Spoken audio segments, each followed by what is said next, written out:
ಓಂ ಶ್ರೀ ಗಣೇಶಾಯ ನಮಃ. ಶ್ರೀಮನ್ನಾರಾಯಣೀಯಂ. ಓಂ ಶ್ರೀ ಕೃಷ್ಣಾಯ ಪರಬ್ರಹ್ಮಣೇ ನಮಃ.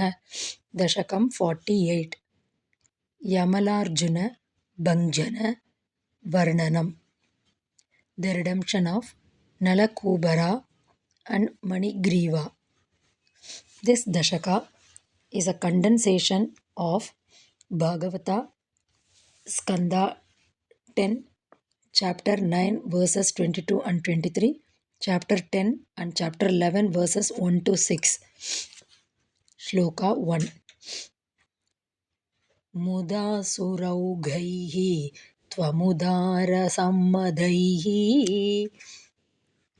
udīrya damodhara ityabhishtutaha ಮೃದೂಧರಃ ಸ್ವೈರ ಮುಲುಖಲೇಲಗನ್ ಅಧೂರತೋ ದ್ವೌ ಕಕುಭಾವುದೈಕ್ಷತಾಃ.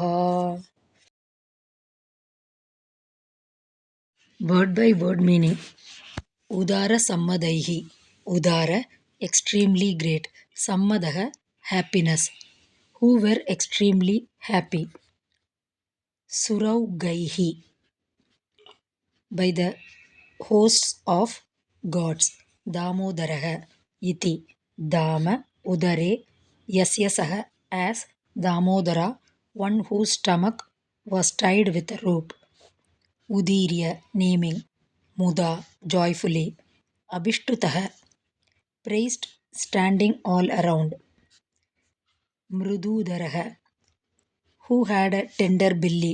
Mrudu udaram yasya saha, tvam, thou.